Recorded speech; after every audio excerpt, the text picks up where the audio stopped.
Patrick Cook here.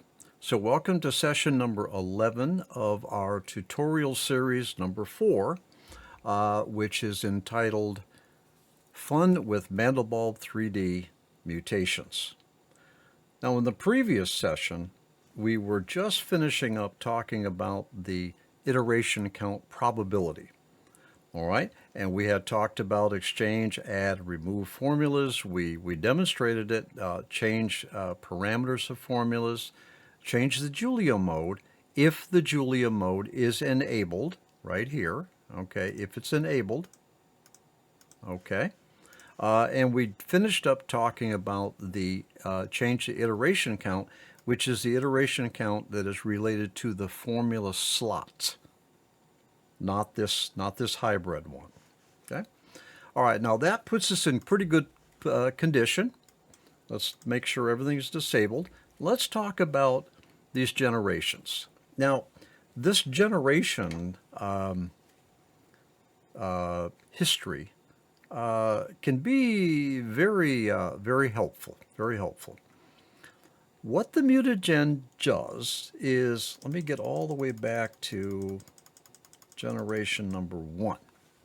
What this MutaGen tool does is every time we run this thing and these two generations of multiple children, generation 1, generation 2 of multiple children, all right, every time that's run, it goes into a history.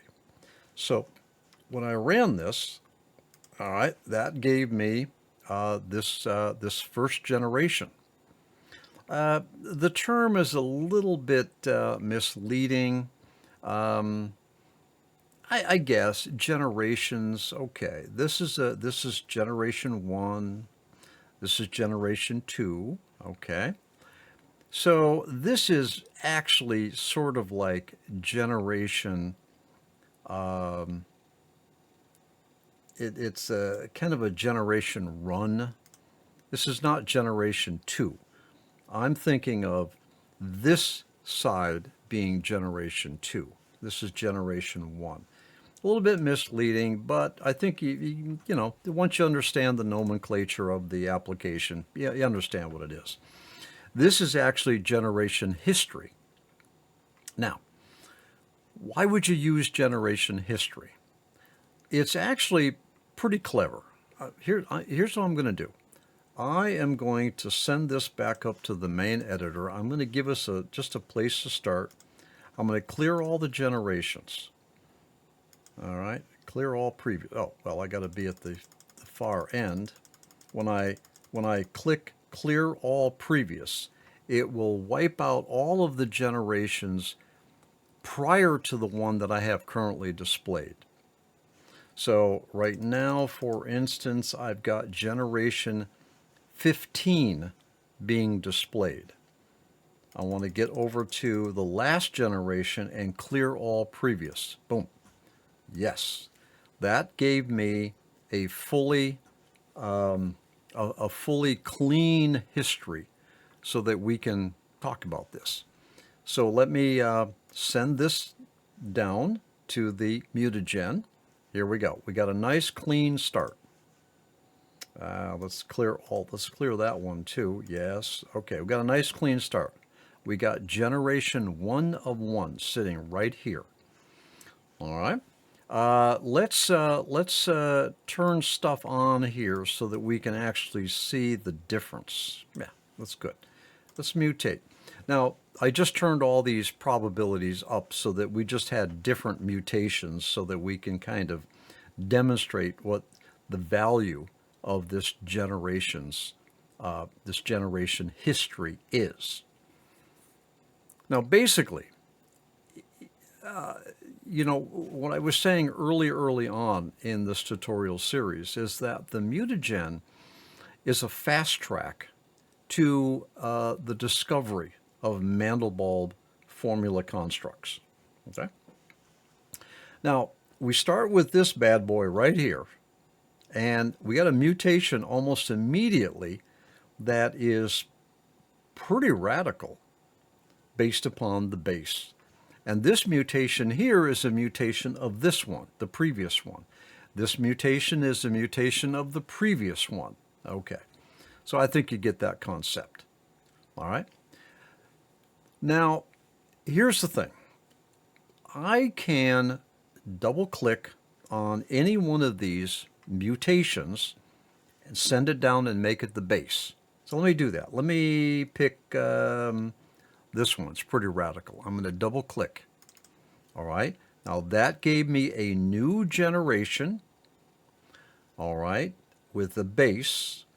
All right. And it immediately started to mutate. I didn't have to press mutate. It automatically started mutating as soon as I had double clicked. Now I think you can see where this is going. I could sit here for hours and I could just keep making each of these mutations the base mutation simply by double clicking on it. All right. And I'm sitting here and I'm watching this thing and I'm saying, oh, that's pretty, that's an interesting one right here. You see? Oh, I like this one right here. So what I'm going to do is I'm going to double click on this mutation. It's going to create a brand new generation. Double click. All right, now we have generation 4 of 4 now. And it immediately started the mutation. So I think you can see where this is going. I can just kind of sit here and keep mutating mutants, which is what I did. When I double clicked on it, I made this mutant the base mutant, and it started to mutate that one too. All right. So this tracking this generation history allows me to go back in generation time, all right, and continue to create generations based upon previous mutations.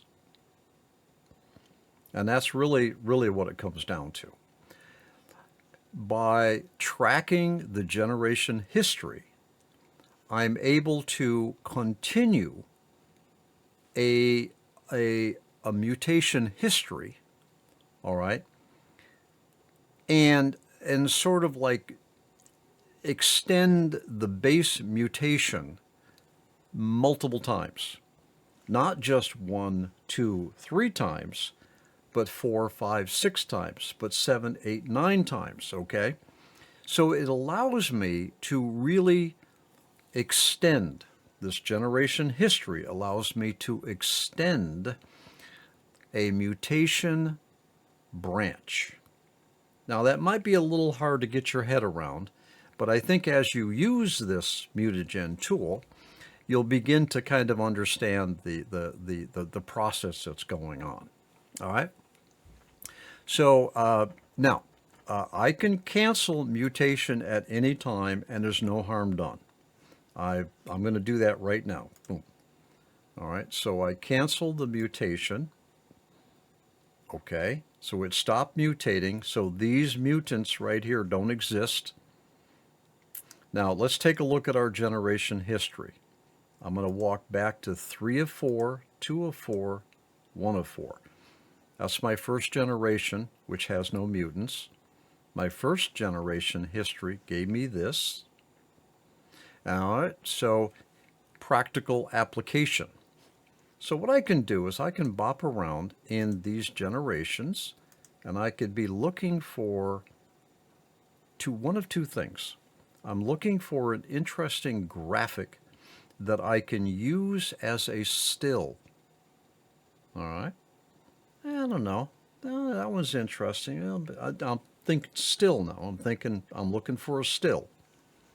I'm not looking for an animation. I'm looking for a still. This would make an interesting still. This one would. Okay. I might be able to do something with this one right here. Okay. So here's what I'm saying. is that my generation history allows me to go back in the generation mutant generations and kind of examine them and say, well, what do I want to do with this? What can I take further? Now, I'll give you it for an example. Let's say I like this one right here. All right. Now, if I double click on that, I make this a new base and I make it a new generation. So I'm going to double click on this, and I want you to watch right down here. This is going to flip over to generation 5 of 5.